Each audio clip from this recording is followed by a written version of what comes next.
All right, I think we're live, and I'm going to go ahead and share my screen with the test review. So, first of all, just some specifics about the exam itself. There's 29 total questions on the exam. The first section is short answer. There's just 3 little questions there with different point values.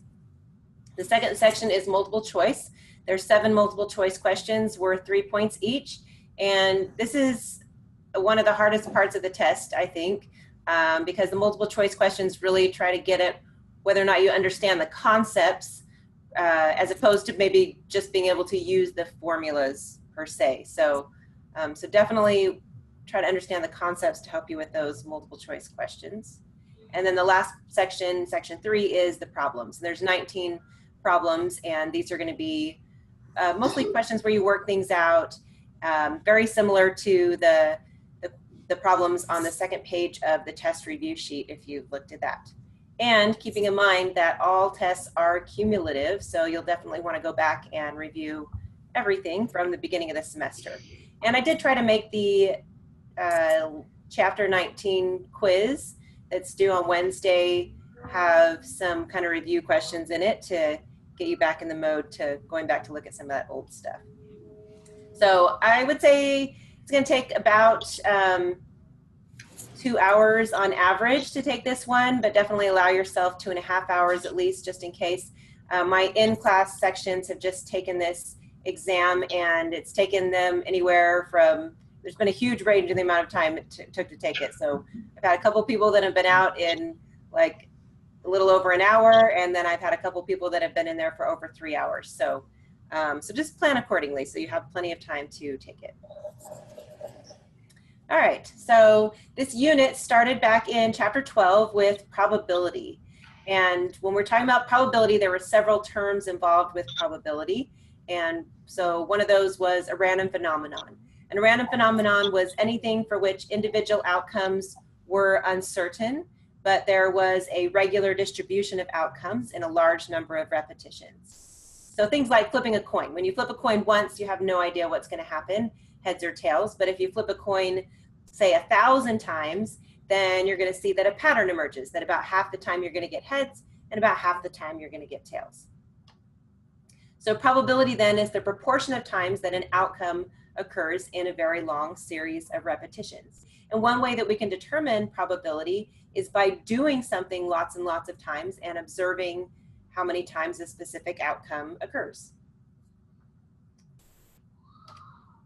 So a sample space is just the set of all possible outcomes for a random phenomenon, and an event is any outcome or set of outcomes in a sample space. And in this chapter, we also talked about the different probability rules. So these are the 4 basic probability rules.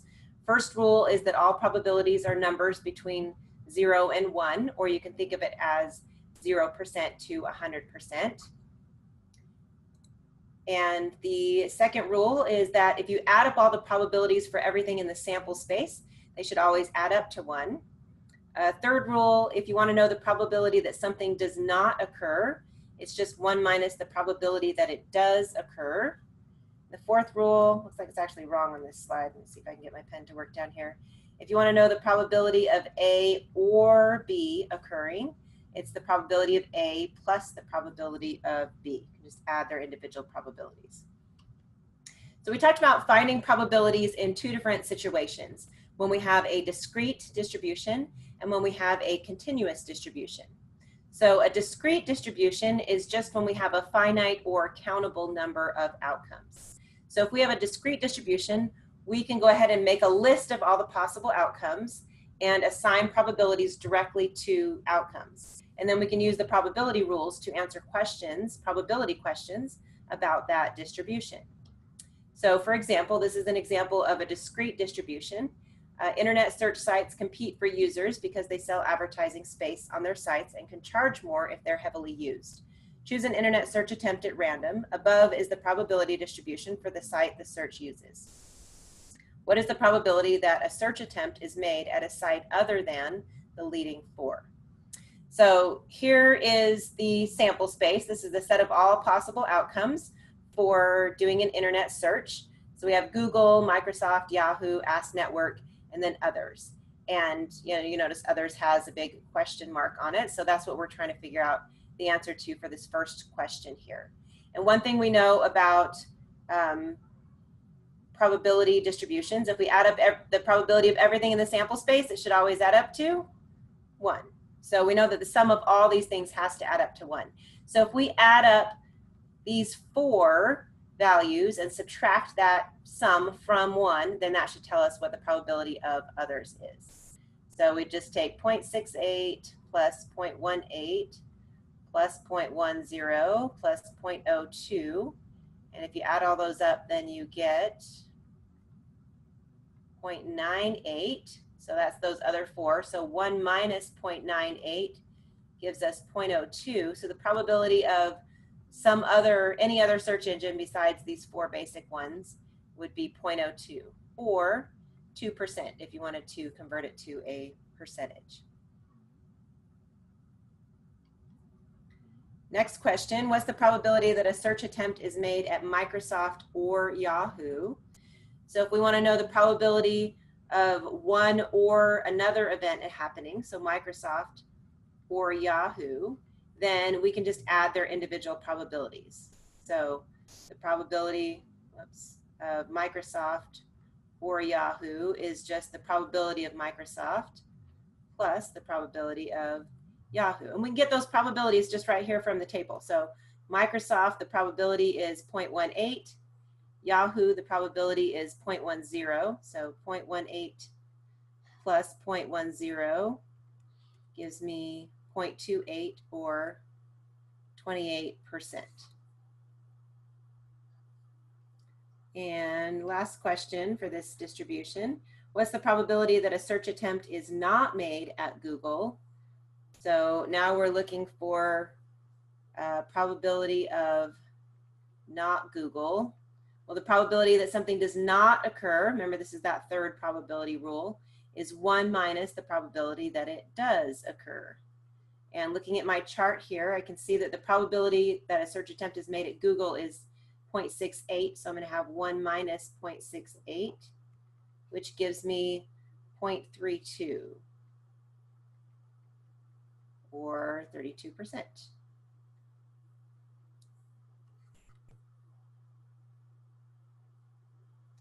All right. So the other option we have for probability distributions is a continuous distribution. And in a continuous distribution, we have an infinite number of possible outcomes. And because we have an infinite number of possible outcomes, then we can't make a list of all the outcomes, of course, because there's just too many. So instead, we assign probabilities directly to events using a density curve.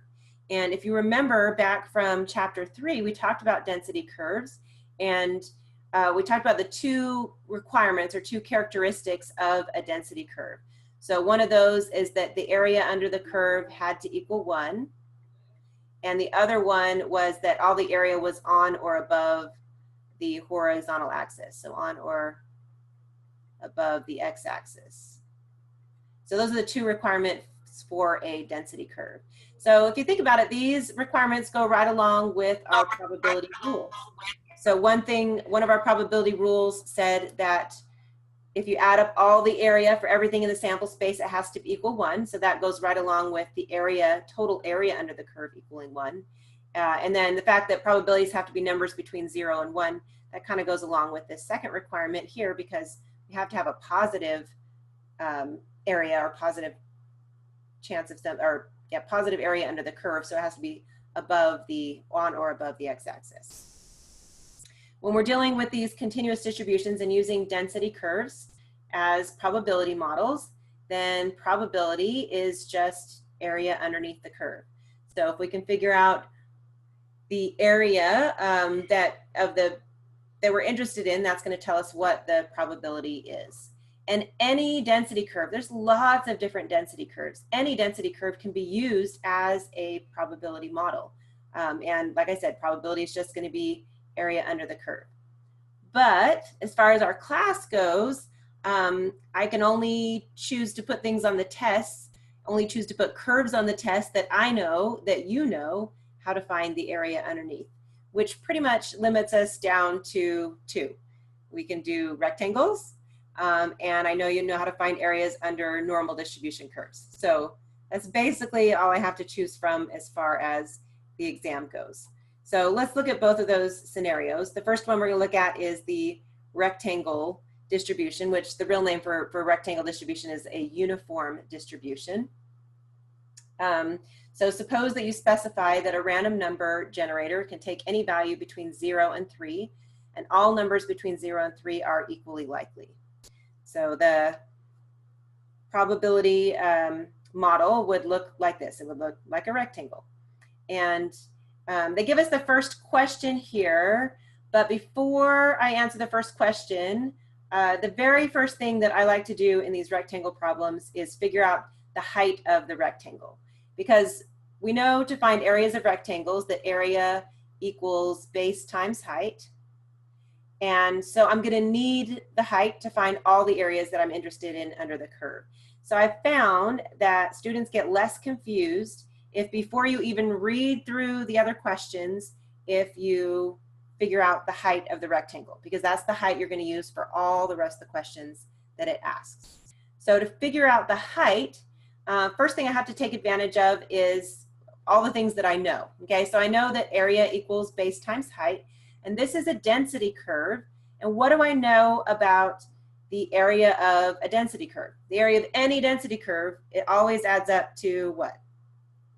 1, exactly. So I know that the area equals 1.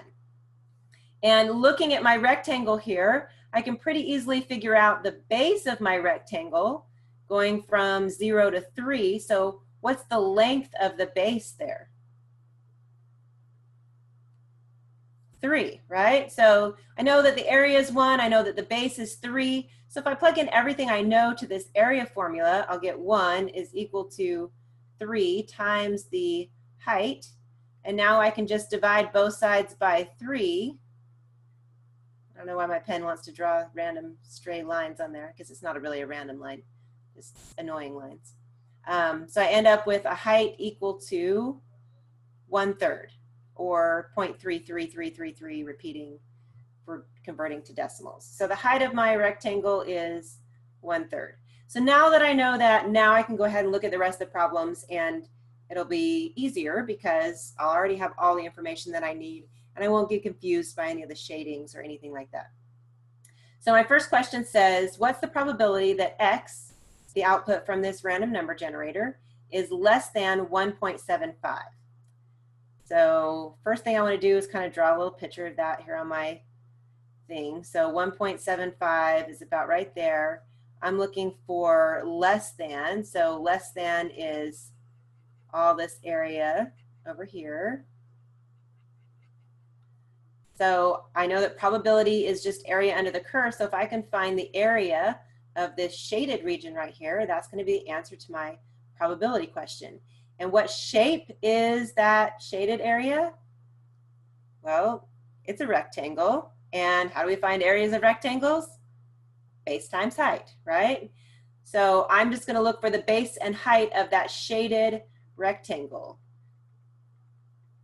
So the base of the shaded rectangle goes from 0 to 1.75.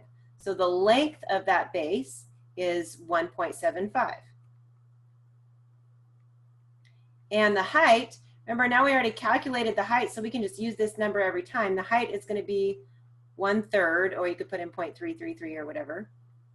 So if I multiply those together, getting out my handy dandy calculator so I can do that, 1.75 times 1/3, I get 0.58333333, repeating. So 0.583, or 58.3% if you want to change it to a percentage. So that's my answer. Okay, and if you guys have questions while we're going along, feel free to jump in and ask questions as we're going along.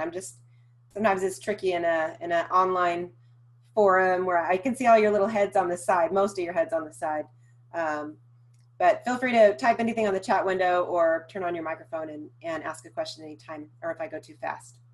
So the next question says, what's the probability that x is between 0.5 and 2.25?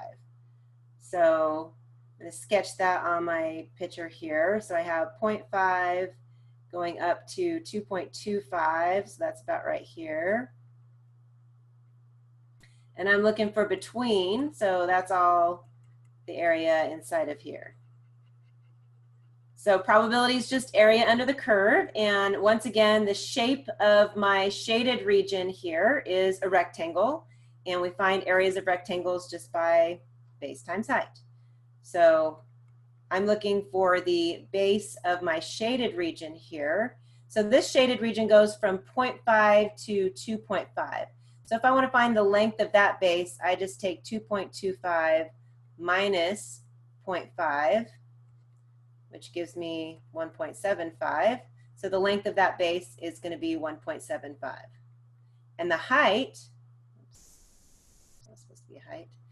The height, remember, that one stays the same. Once we calculate it once, it's calculated for everything. So the height of that's going to be 1/3. So I end up with 1.75 times 1/3 again, which of course turns out to be the same number, 58.3%.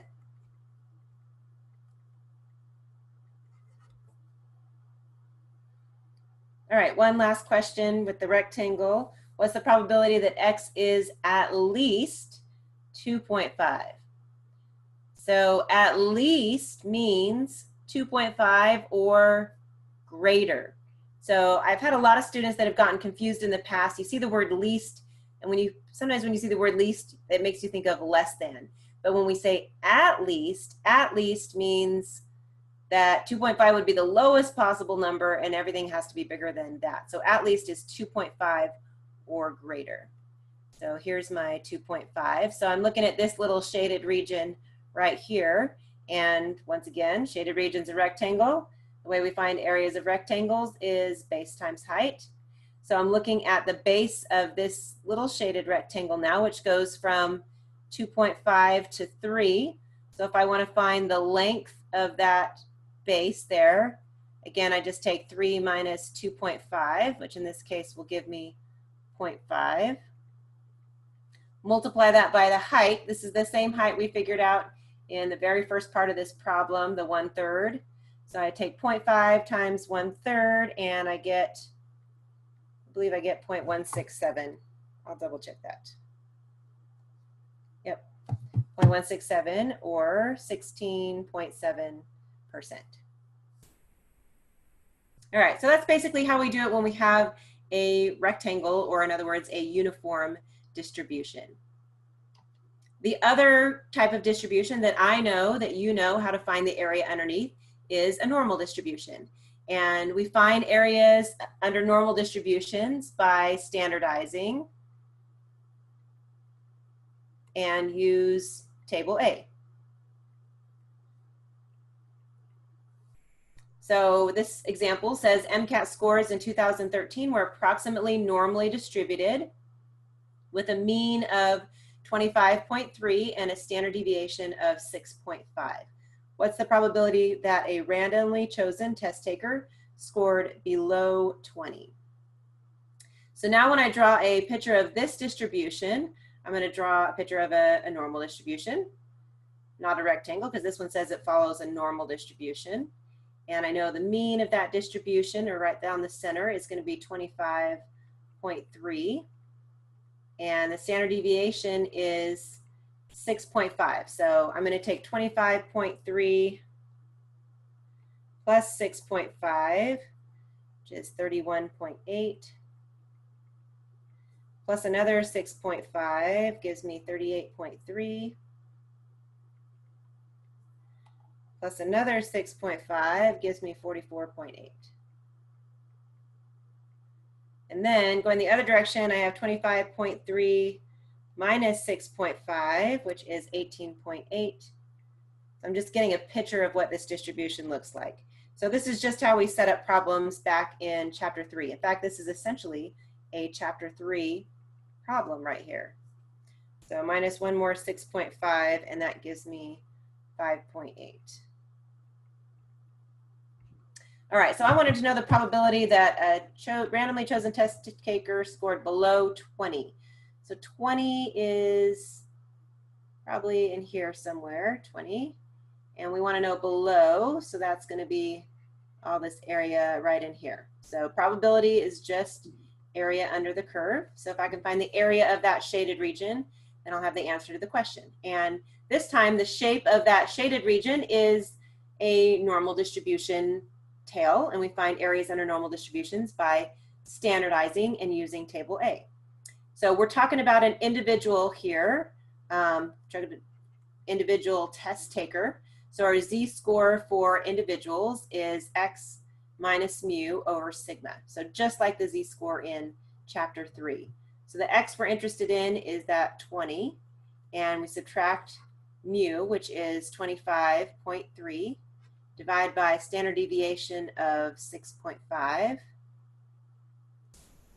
and I get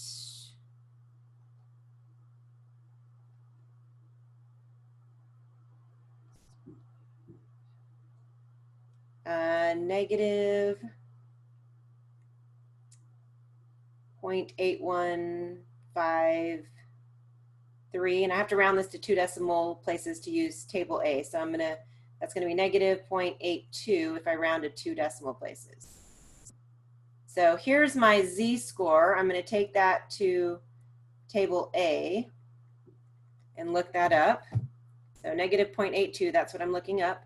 So I come over here, I have negative 0.8 over here and the O2 column, and I see where those two intersect, which is going to be right here. So this is the value from our table that I'm going to grab, that 0.2061.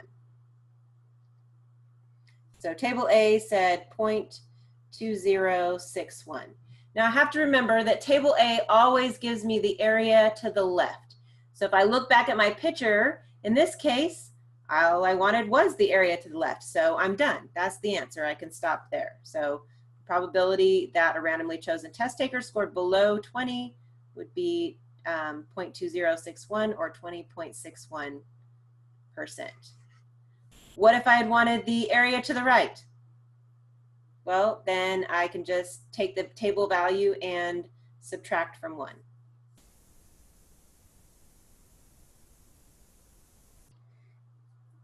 All right, so kind of wrapping up probability, we kind of started tying in this idea of probability to sampling. So we talked about random variables. A random variable is a numerical output of a random phenomenon. And the probability distribution of a random variable tells you what values the variable takes and how often it takes those values. And specifically, we talked about how statistics, such as X bar, are random variables, meaning that when we take one sample, we're not really sure what we're going to get or how close our specific X bar is to mu. But if we take lots and lots of samples, there's actually a pattern that emerges with those X bars. And based on that pattern, then we can make probability statements about sample means. So as we kind of segued into that, then we started making the distinction between a parameter and a statistic. So a parameter is a number that describes the population. And some examples of parameters that we know about would be like mu, which is our population mean, or sigma, which is our population standard deviation. And any other number that you would calculate from the population, from everybody in the population, is going to be considered a parameter. So statistics are numbers that describe samples, so they're calculated from our sample. So when we calculate the mean of our sample, remember we call that X bar. So X bar is our sample mean. And S would be our sample standard deviation. And N is our sample size. We can look at the 5-number summary calculated from our sample. All of those would be considered statistics because they're numbers that were calculated from and that describe our sample.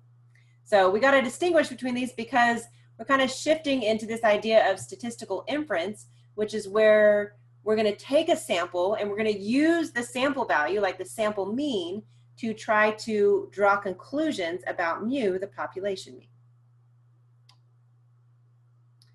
So when we're thinking about probabilities, when we want to know probabilities about individuals, we use the population distribution.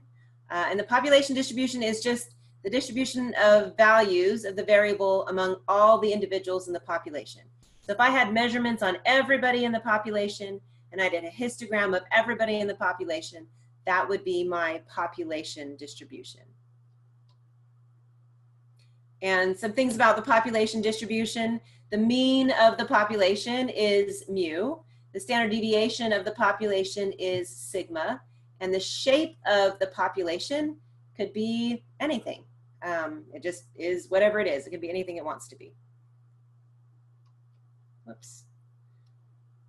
When we're interested in knowing about probabilities for sample means, then we can use something called the sampling distribution.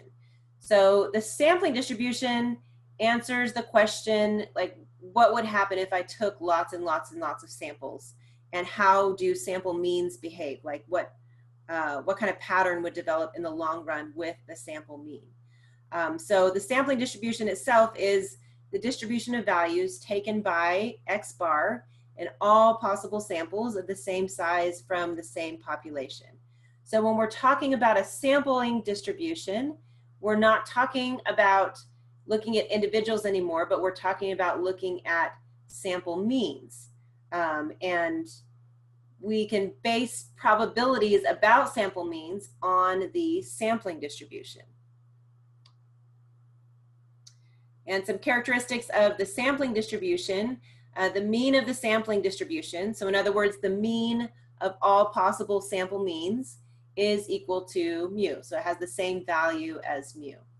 The standard deviation of the sampling distribution is equal to sigma over square root of n. And the shape of the sampling distribution, if n is large, it's going to be approximately normally distributed. And we know that because of our favorite theorem, the central limit theorem. And that's regardless of what the population looks like. So the population could be totally ugly, skewed looking, but if our sample size is large enough, the sampling distribution, so distribution of X, the sample mean, X bar values, will still be normal. So note that it doesn't change the distribution of the sample itself.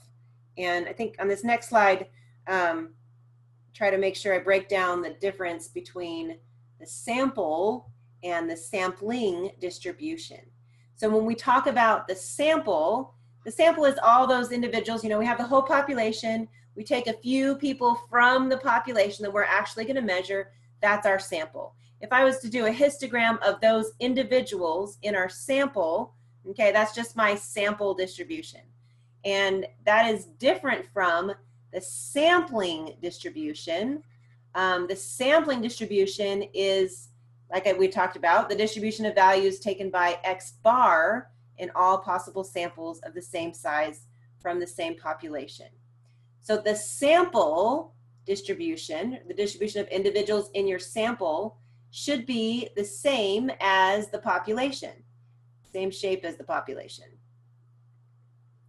The shape of the sample does not change based on your sample size. The sample itself should always be mimicking the population, regardless of what sample size that you have. The thing that changes with a larger sample size would be the distribution of X bar, that X bar would follow. So if we were to look at multiple samples of that same size from that same population and look at all those values of X bar, then they are the ones that would follow a normal distribution. So I know it can be, it's really easy to get confused between those two. So just be careful that you're using the right term in the right place. Like, for example, if I was to say on the exam, hey, you know, what is the central limit theorem?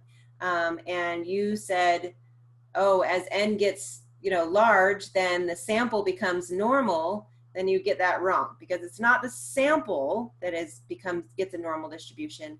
It's the sampling distribution that becomes normal with a large sample size. All right, so speaking of central limit theorem, in chapter 15, when we talked about the central limit theorem, we also talked about another, I guess, important result called the law of large numbers.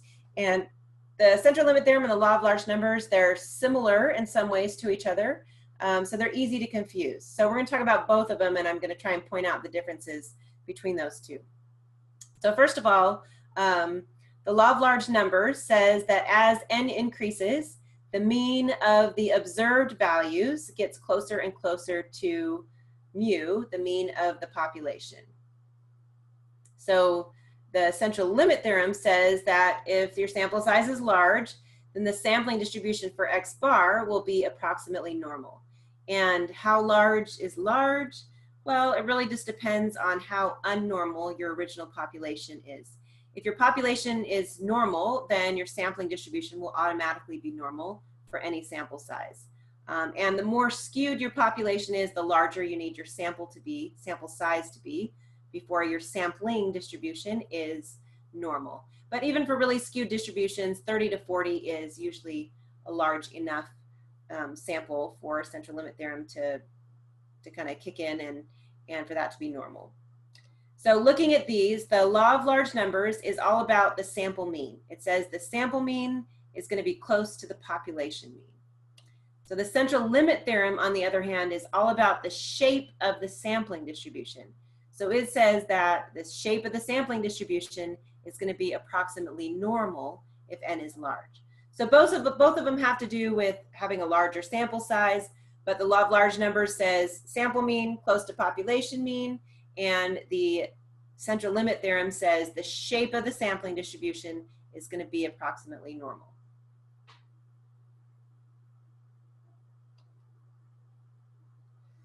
All right, so how do we find probabilities using the normal distribution about sample means or individuals? If we're looking at individuals, then we can this is just basically a kind of a chapter 3 problem if we're looking at individuals. And if we're looking at sample means, then we can use the z-score in table A for sample means to find the answer to that one. So here's kind of just a breakdown of the different formulas that we use. So if we're looking at a probability for an individual, then we use this z-score formula. And if we're looking for a probability about a sample mean, then we're going to use this z-score formula, which you notice has the extra square root of n down here in the denominator.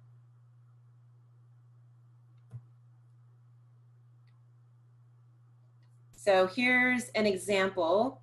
Light vehicles sold in the United States must emit an average of no more than 0.05 grams per mile of nitrogen oxides after 50,000 or fewer miles of driving. NOx emissions for one car model vary normally with mean 0.03 grams per mile and standard deviation 0.01 grams per mile. What's the probability that a car of this model emits more than 0.05 grams per mile of NOx? And then part B says a company has 25 cars of this model in its fleet. What is the probability that the sample mean of these 25 cars is above 0.05 grams per mile? So looking at this, can you see the difference between the two questions here? In part A, it's asking about a car. So in other words, an individual.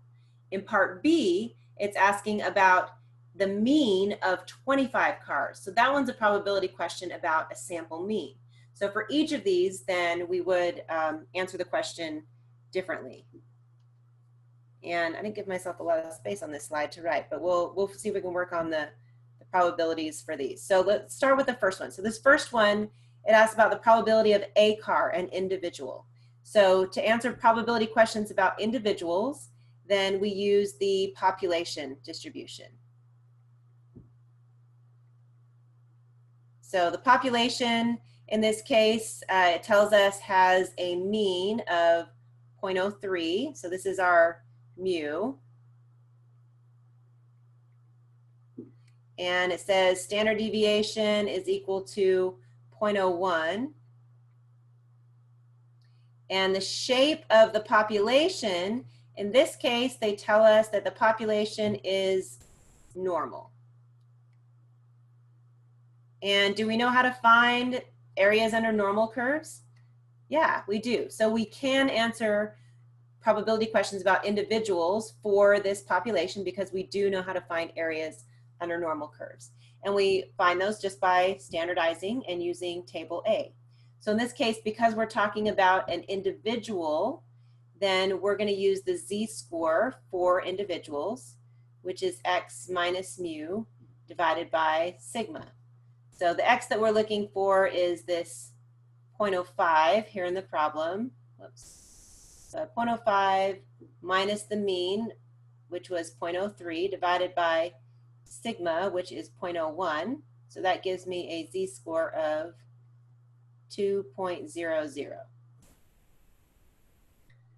So if I go over to table A and I look at 2.00, and I end up with a table value of 0.9772. So table A said 0.9772. Now I got to remember that the table always gives me the area to the left.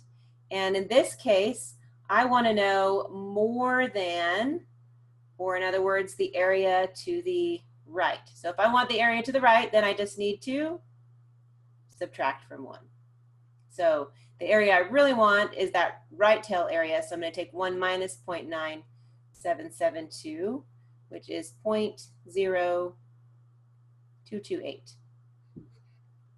Or you could write it as 2.28%. So the probability that a single car of this model is basically going to fail the emissions test here, you're going to have a emissions more than 0.05, is 2.28%. Okay, so let's contrast this with part B and see how it's different when we're looking at a sample mean.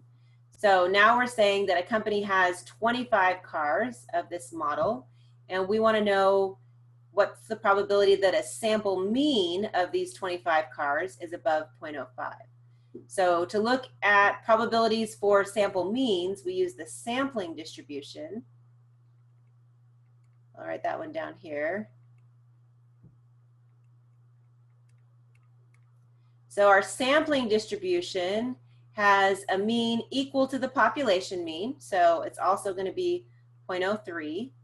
And standard deviation of the sampling distribution is always equal to sigma over square root of n. So in this case, that's going to be 0.01 divided by square root of 25. So square root of 25 is 5. 0.01 divided by 5 is going to give us 0.002, I think, but I'll double check here. Yeah, that's correct. 0.002 for the standard deviation of that sampling distribution. And the shape of the sampling distribution, well, our population was normal, so that means that automatically that our sampling distribution will also be normal. Also, we have a sample size of 25, which isn't quite 30 to 40, but as long as we have, you know, a not too bad of a distribution, like not normal, if that makes any sense, then 25 would be a good enough sample size to ensure that our sampling distribution is normal, even if the population was a little bit not normal. Okay, so now that we have this information, again, we're talking about a normal distribution, so we're going to standardize and use table A. So this time we're talking about a sample mean though, so we're going to use the z-score formula for sample mean. Sorry about that extra line that just decided to appear there. So plugging everything in, I'm going to have 0.05 minus 0.03 divided by 0.01 over square root of 25, which gives me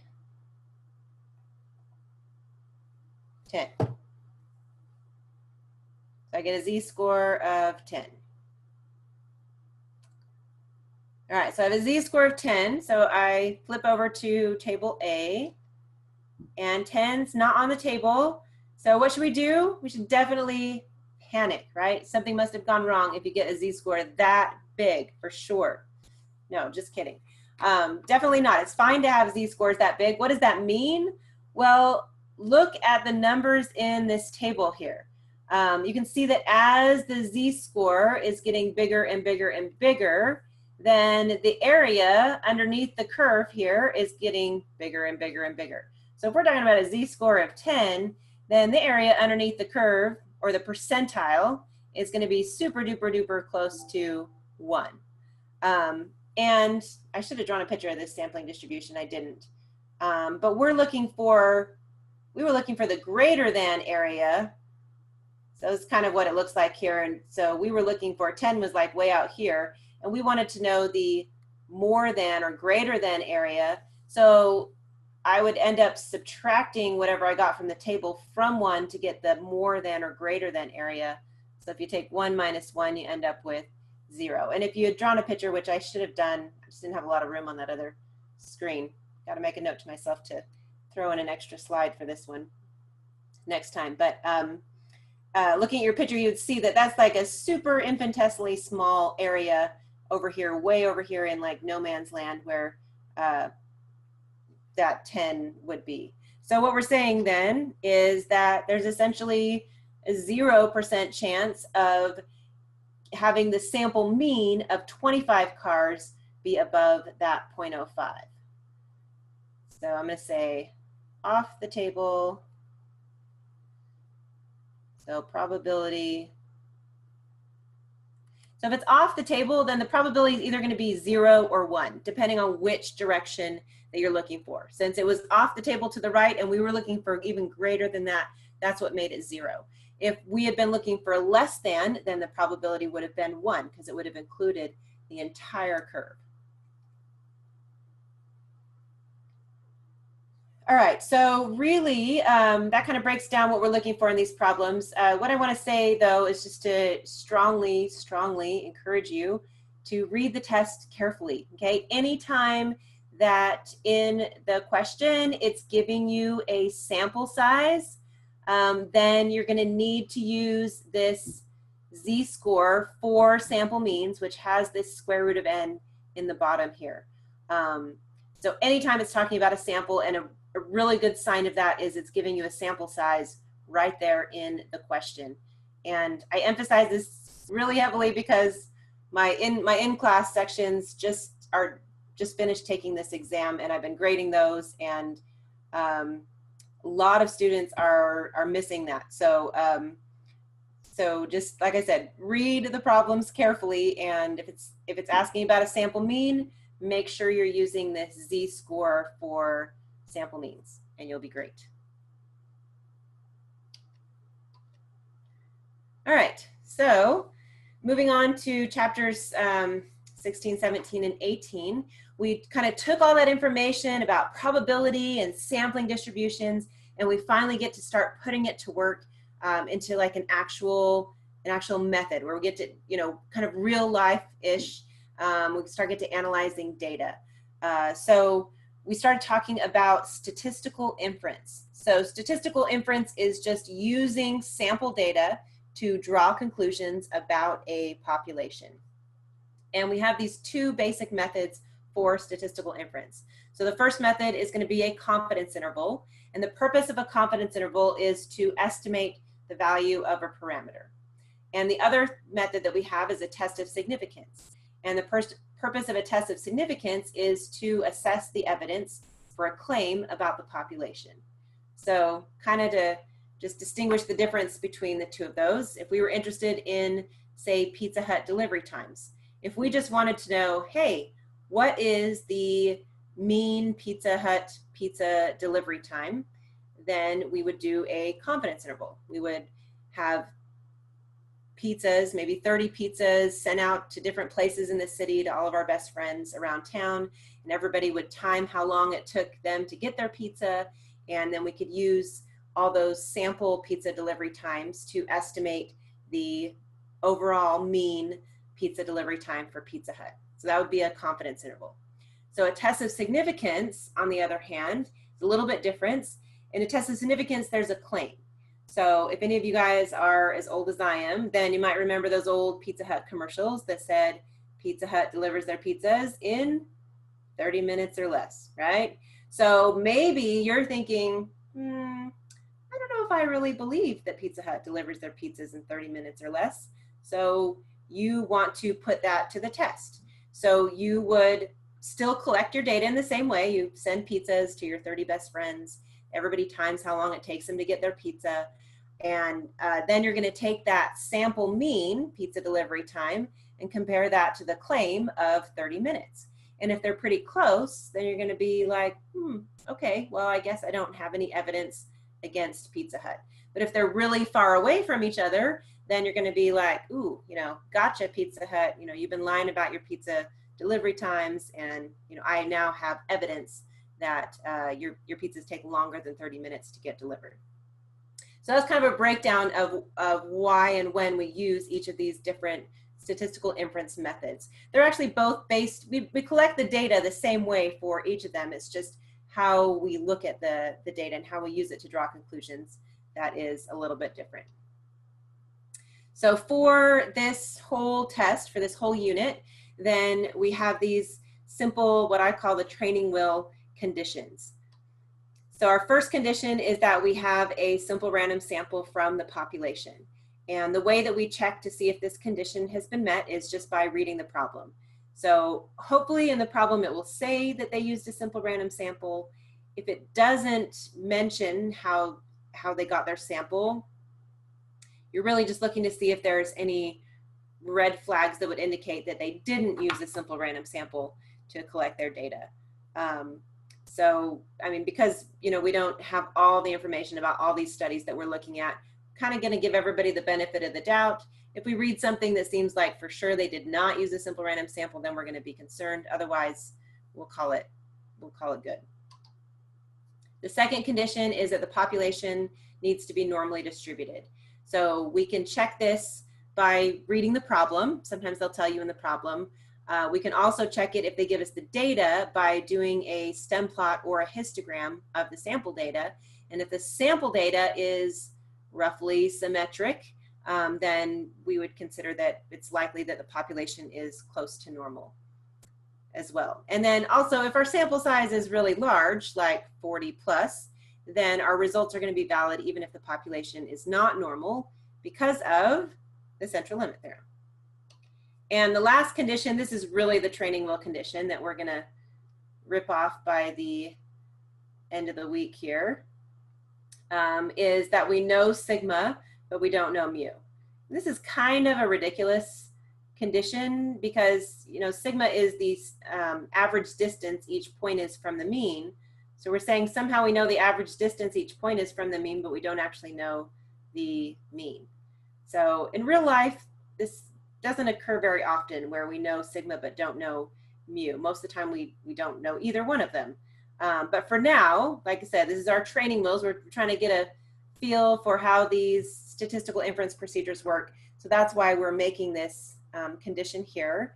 And we're using that so that we can learn these methods, and then later we'll get rid of that one and we'll show you what to do when we have real life where we don't know everything. Okay, so let's just talk in general about confidence intervals for a second, and then we'll do an example. So the purpose of a confidence interval is to estimate the value of a parameter, like we said, and the format of a confidence interval is going to be an estimate plus or minus a margin of error. So for one sample where sigma is known, then this is the formula that we use for the confidence interval. And looking at this formula, so again, just this right side here, that's going to be our margin of error. And ideally, we would love to have a really small margin of error, because if you have a small margin of error, then when you have your confidence interval, you're giving this little tiny window where you expect the population value to be, and that's very informative. And if you have a really large margin of error, like if I said, hey, I'm trying to estimate the height of an ACC student, and it's between 2 feet and 10 feet. Well, that doesn't really tell you very much. You'd rather have some nice little tight window that says, oh, it's between like 65 and 67 inches, because that gives you more information. So smaller margin of error is fantastic. So looking at my formula here, what are some things we could do to reduce the margin of error? Well, there's 3 parts to this part of the margin of error, the formula for margin of error. So basically messing with any of those is going to reduce our margin of error. So of course, really like our favorite thing to do as a statistician, like your answer to everything is always, we need a bigger sample size. So if I increase my sample size, then because that's in the denominator, that will make this whole quantity smaller. So that's one way to reduce the margin of error. Another thing that we can do is we can reduce Z star. And the way that we reduce Z star is by decreasing the level of confidence, because Z star is based on level of confidence. So we'll say decrease level of confidence. Those are the 2 main things you can do to reduce your margin of error. If there was some way you could reduce sigma, that would also make this quantity smaller, but typically that's not something that you have control over. So these are the 2 main ways to reduce your margin of error. When you're writing conclusions for confidence intervals, and I hope that you guys read through the chapter notes for chapter 16, because there was like almost a whole page of how I talked about writing conclusions and how you can kind of mess up writing your conclusion and what to have in it, what not to have in it.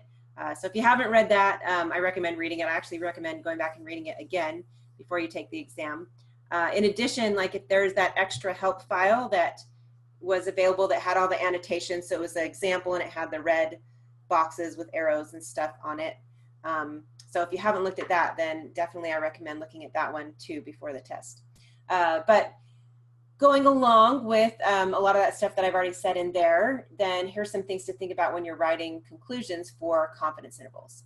So the way that you want to do it, and the best way is just to kind of stick with this pattern here that I'm giving you, because if you stick with this, then you're less likely to make an error, is you want to say we are, whatever C is, % confident that the true mean, and then you have to fill in the blank for whatever it is that you're measuring. So the true mean Pizza Hut delivery time, or the true mean height of an ACC student, or the true mean score on exam 3, okay, whatever, is between, and then you put the lower bound and the upper bound. So this is the way that you want to write your conclusions.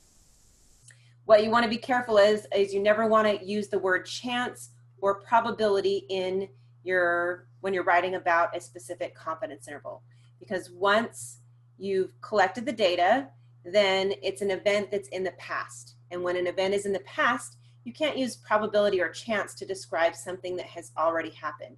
If something's already happened, then, if it's in the past, then either it happened that way or it didn't happen that way. So with our confidence interval, once we've collected the data, either mu is in the interval or it's not. So the probability is 0 or 1. So there really isn't, we really can't use the word probability to describe a confidence interval. So watch out for that word probability. We also want to make sure that we're not making any statements about individuals or other sample means, because a confidence interval just tells you where the population mean is expected to be. That's it, the population mean. Doesn't say anything about individuals, future sample means, or any of that. Now, the method that we use to produce our confidence interval does contain the true mean, whatever C is, % of the time. So if C is 95%, it is correct to say that 95% of all 95% confidence intervals will contain the true mean. And this is really more of a statement about, in general, about confidence intervals and not about a specific confidence interval, which is why we can kind of word it that way. All right, so let's look at an example. So it says infants weighing less than 1,500 grams, which if you're like me and need the non-metric equivalent, that's 3 pounds, 5 ounces, at birth are classified as very low birth weight. Low birth weight carries many risks. One study followed 113 male infants with very low birth weight to adulthood. At age 20, the mean IQ score for these men was X bar equals 87.6. IQ scores vary normally with standard deviation sigma equals 15. Give a 95% confidence interval for the mean IQ score at age 20 for all very low birth weight males and follow the 4-step process. All right, so just shifted our problem up there. So the first step in the 4-step process is state. And we're going to state the practical question that we're trying to answer. And for a confidence interval, our practical question always starts with what is, because we're basically just saying, what is the mean? So in this case, we want to know what is the mean IQ for all, and I'm going to use an acronym here because if I have to write out very low birth weight like a million times, it's going to take me the rest of the night. So I'm going to use an acronym if that's okay with you. I'm going to use VLBW. So very low birth weight males. And if you're wondering, yes, feel free to use acronyms on the test. As long as I can tell what your acronym means, then you're okay. Okay, so practical question, what is the mean IQ for all very low birth weight males? Step 2 is plan. Okay, the first thing that we do in the plan step is identify our population parameter, which in this case is mu. Okay, and for this problem, mu represents the mean IQ for all very low birth weight males. Okay, notice that mu, remember mu is the population value, so mu represents the mean for all, like every very low birth weight male everywhere, not just these 113 male infants here. So do we know a numerical value for mu? No, we don't, because in order to know the numerical value for mu, we would have to measure all very low birth weight males everywhere, which we don't have that. We just have this sample of 113. Okay, so mu, when we're doing a confidence interval like this, we're not ever going to actually know what mu is, the numerical value. We're trying to guess that by doing this confidence interval. So mu represents the mean IQ for all very low birth weight males. All right, so then we can just gather the important information from the problem. So this is a confidence interval. So we need to know how confident we want to be. Going along with that, we're going to need our Z star. We're going to need to know X bar, sigma, and N in order to do this problem. So looking through my problem, I can see that I want to be 95% confident. And I'll come back to Z star in a second. X bar is 87.6. Sigma, they give us to be 15. And my sample size was 113.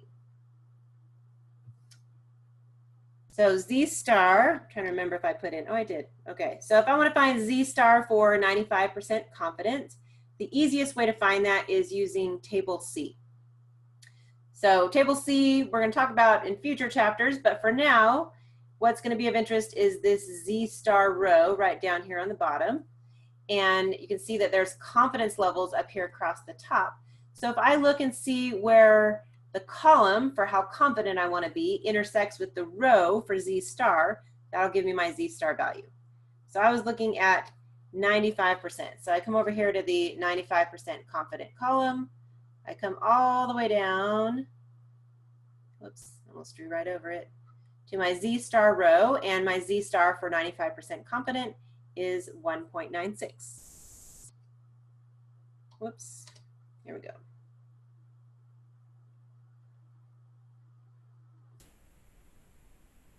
All right, and yes, table C will be on the exam, so you can use it there. Or you can just write down, there's basically 3 Z star values that are the most common. It's for 90%, which is 1.645, 95%, which is 1.96, and 99%, which is 2.576. If you have those 3 Z star values written down somewhere, then you're totally covered for anything really, and also for this exam. Okay, so now I have all the important information written down. I'm ready to move on to step number 3, which is solve. Okay, under the solve step, first thing I do is check my conditions. So checking my conditions, there's 3 conditions here. The first one is a simple random sample. The second one is having a normal population. And the third one is that I know sigma, but not mu. So the first one, simple random sample, we would get that by reading the problem. This particular problem doesn't say simple random sample, it just says we have these 113 values that they followed. We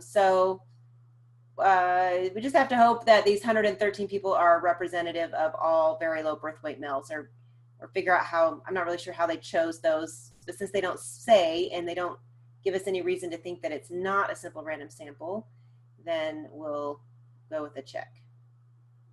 The next one, normally distributed population, they said that they vary normally, so check. And then, yep, they give us sigma, and they don't give us mu, so check. So it's a good idea on this step to write down, just like I have here, check conditions, list the different conditions, and then verify that your problem meets those conditions. Once we've checked conditions, we're ready to actually calculate the interval. So our confidence interval formula is x bar plus and minus z star times sigma over square root of n. So plugging in everything that I know, my x bar is 87.6 plus and minus the z star, which was 1.96, times sigma, which is 15, over square root of 113. So I'm going to work on the right side, which is my margin of error. I'm going to work on that one first. So I'm going to take that 1.96 times 15, divided by square root of 113, and I end up with 2.7657, so I'll say 2.77. So then to calculate my interval, I take 87.6 minus 2.77, which is 84.83. And then I'm going to take 87.6 plus 2.77, which is 90.37.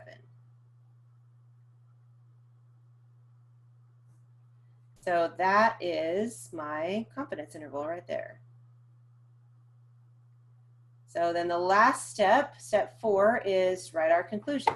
So just following that pattern that I mentioned before, I'm going to say we are 95% confident that the, okay, and then I'm just copying from my plan step, I'm copying exactly what mu is here, right here into my conclusion. So we're 95% confident that the mean IQ for all very low birth weight males is between 84.83 and 90.37. And that's it. We're done. That's the end of the problem.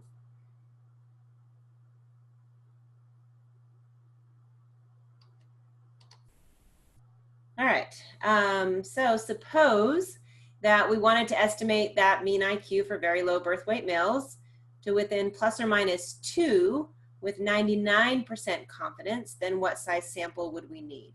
So this is a sample size problem here. And our formula for sample size for desired margin of error looks like this. We have n is equal to z star times sigma over m, that quantity squared. So our z star, of course, is based on our level of confidence, and sigma is going to be given in the problem. And M is that desired margin of error that we want to end up with. So desired margin of error. Okay, so looking at my problem here, first of all, they tell us that our level of confidence, C, is 99%. And so we want to find Z star for 99% confident. So back here on table C, that's going to be 2.576. It's the one that corresponds to 99%. So Z is 2.576. We want to know sigma, which they tell us is 15.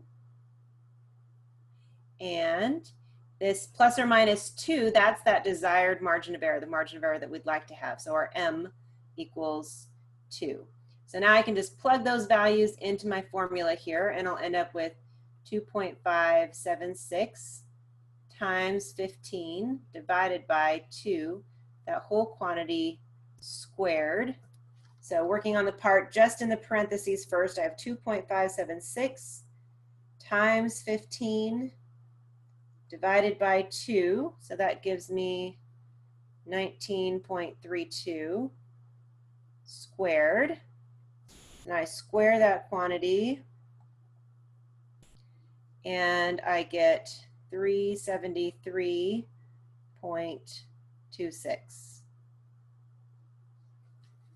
All right, so what size sample do I need?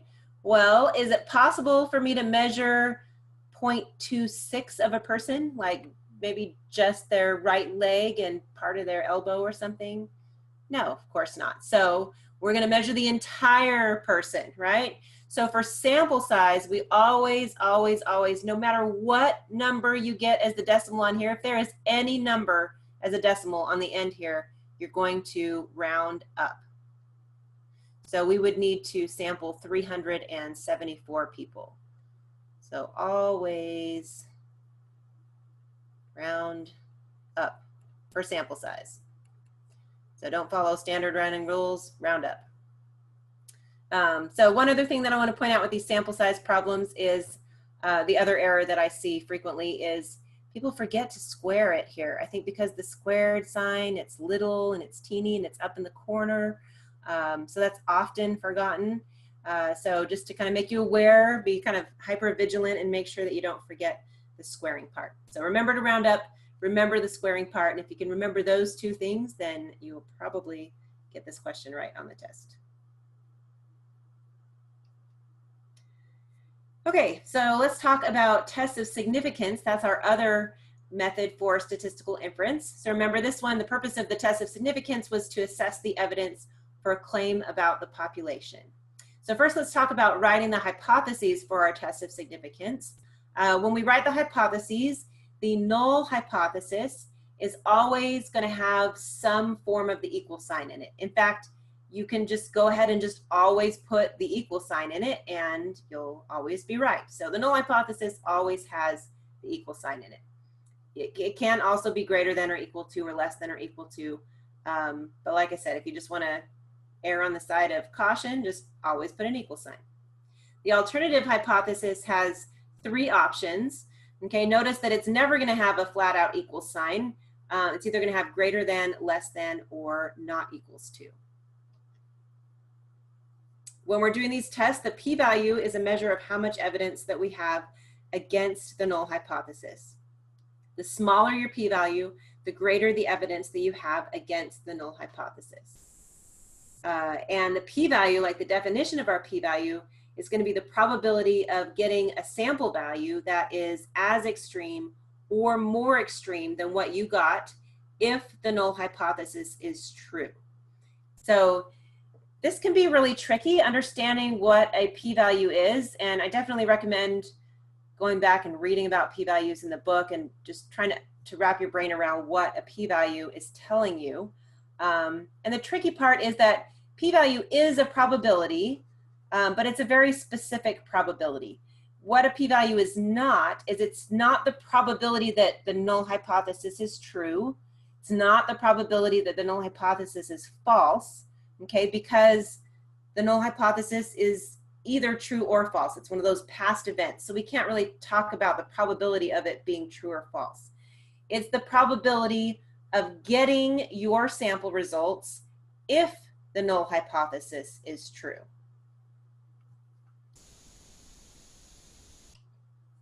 So when we make our decisions for a test of significance, then we base it on the p-value. So like we said, the smaller the p-value, then the more evidence you have against the null hypothesis. And one thing that we sometimes use to make that decision of how low is low enough, essentially, is this significance level, or alpha. And in the homework, most of the time they don't give you an alpha level. A very standard alpha level is 0.05, so you can use that one in the homework if you want to. And on the exam, I'm going to give you an alpha level for all the tests that you do. So how you decide what to do: if the p-value is low, then HO must go. So in other words, if the p-value is low, lower than alpha, you reject the null hypothesis. And if the p-value is high, we keep the guy, meaning if the p-value is greater than alpha, we will fail to reject the null hypothesis. When we write our conclusions for the test of significance, if we're rejecting the null hypothesis, that means that we have sufficient evidence that the alternative is true. And if we fail to reject the null hypothesis, that means that we do not have sufficient evidence that the alternative is true. So notice that in both cases, we're drawing our conclusion about the alternative hypothesis. The first part is going to be rejecting or failing to reject the null, but then the last part is always about the alternative. Okay, notice that we never, ever, ever accept the null hypothesis. So in other words, we're never going to say that the null hypothesis is true. No matter what the p-value is, we never, ever say it's true.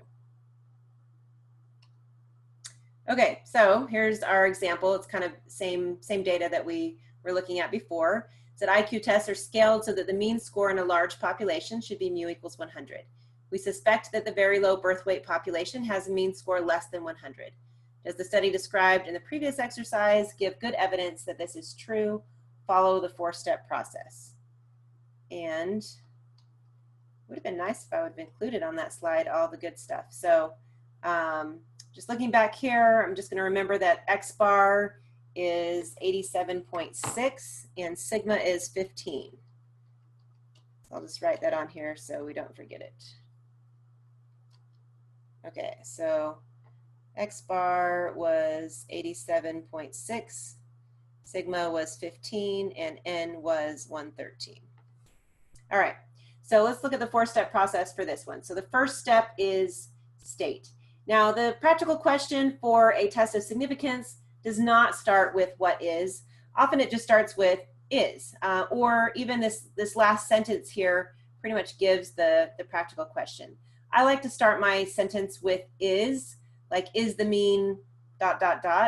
because if I do that, then my practical question matches up really nicely with my alternative hypothesis.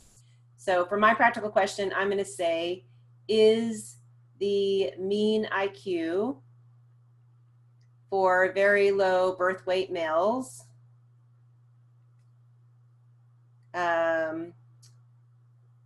less than 100?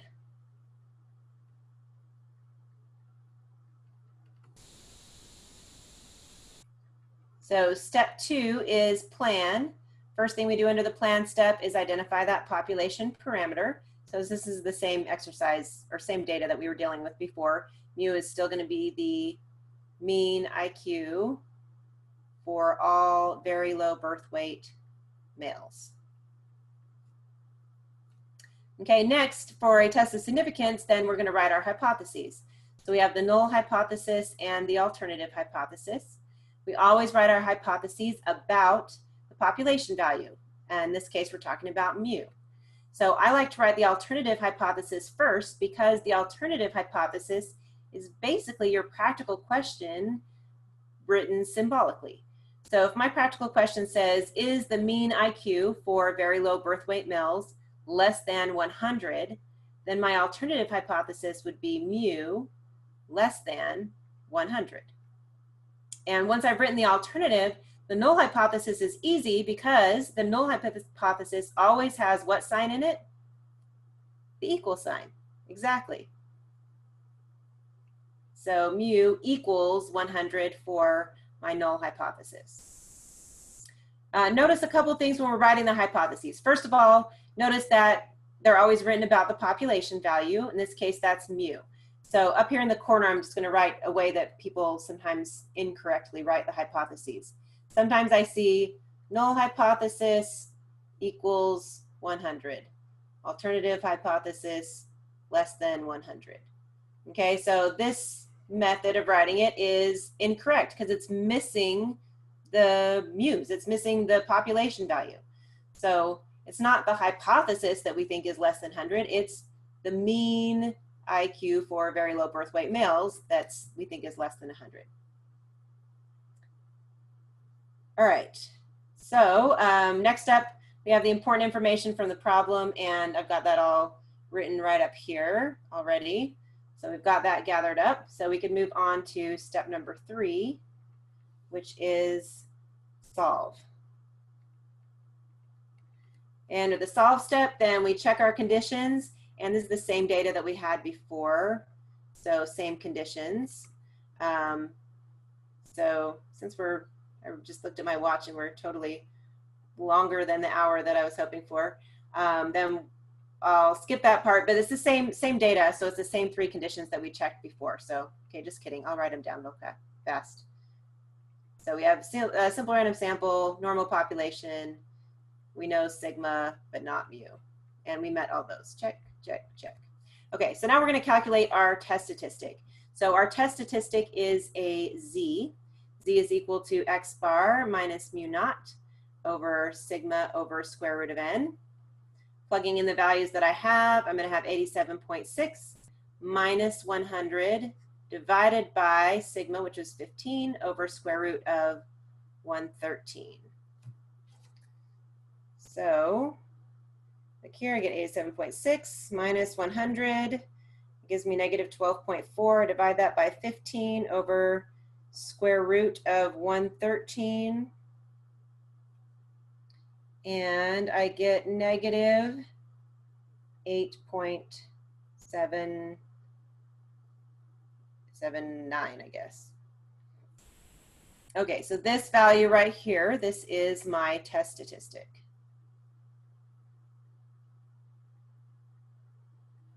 So I take this test statistic to table A.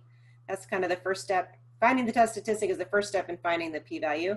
I go over to table A, and when I look on table A, I notice that it's nowhere even close to being on the table. And looking at the values in my table, I can see that the more my test statistic becomes more and more negative here, the p-values, or sorry, the areas here are becoming smaller and smaller. So the area from table A is going to be way, way, way small. Or in other words, it's going to be essentially 0. So table A, essentially 0. Once you get your table A value, then you ask yourself, is this a tail area? Because what we actually need is the tail area in order to find the p-value. And a tail area is a smaller area. If you think about an animal, okay, and here I'll draw you my picture of let's see. You can see why I'm not an art major by the time I'm done with my picture here. Okay, so this is my Statosaurus here, okay? Here's my Statosaurus. He's a happy Statosaurus, okay? And you can see that if we're looking at the tail is this little end piece right over here, okay? So that's what we're trying to find in the table. So sometimes the table will give it to us right away if we're looking at something that's on the, a tail that's on the right over here. But if we're looking at the right side of the table, then the table gives us not only, it's going to give us the whole body included. So we always want to make sure that we're getting back to the tail area.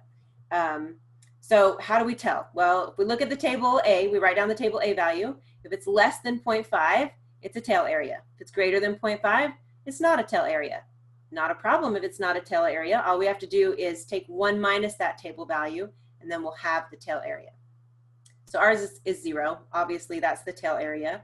So the next thing we look at is our alternative hypothesis, one-sided or two-sided. In a one-sided test, which is when you have greater than or less than written here in the alternative, then the one-sided p-value is equal to the tail area. So that's what we have in this case. So our p-value is essentially 0. If this was not equals to, that would be a two-sided test. In a two-sided test, we double the area. If we were doubling 0 in this case, we'd still get 0 as the p-value here. But with other values, that's going to make more of a difference. All right, so finally, we're going to write our conclusion. I'll write mine over here, conclude. So in this case, my p-value is low, and when p is low, HO must go. So I'm going to reject the null hypothesis, and it makes you feel so much better if you cross out that null hypothesis.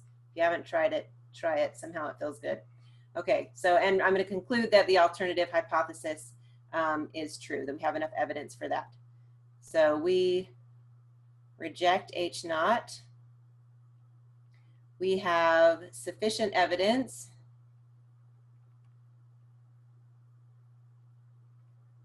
that the mean IQ for very low birth weight males is less than 100.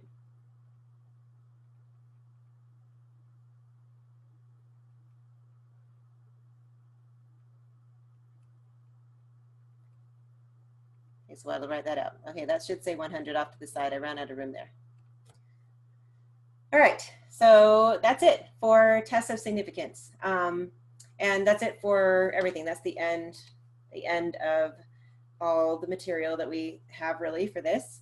I do recommend just, reading through all the chapter 16 and 17 notes again. There's so much information in there, and because this is all fresh to you guys and learning everything, that that there's just a lot. There's a lot to take in, and practice is really the best way to help you out with these kinds of problems and everything. Does anybody have any questions or anything they want to ask? Okay, Blanca says, what happens if we do not have a simple random sample? And if you can tell very blatantly that it's like a biased sample, then you would say, the conditions are not met, so I can't do this confidence interval or whatever. For this unit, pretty much the conditions are going to be met. I mean, if you're thinking about my bike riding example where, you've got your little training wheels on, like probably no one's going to come like throw rocks at you while you're riding your bike with your training wheels. We'll wait till after you take the training wheels off to put obstacles in your way and everything else. So right now we're just trying to get into the habit of checking the conditions, but if we had a poorly collected sample, then you would say, yeah, I don't meet the conditions, so I have to stop right here, throw down your pencil, like that's the end kind of thing. Good question. Any other questions? All right, awesome. Well then, good luck.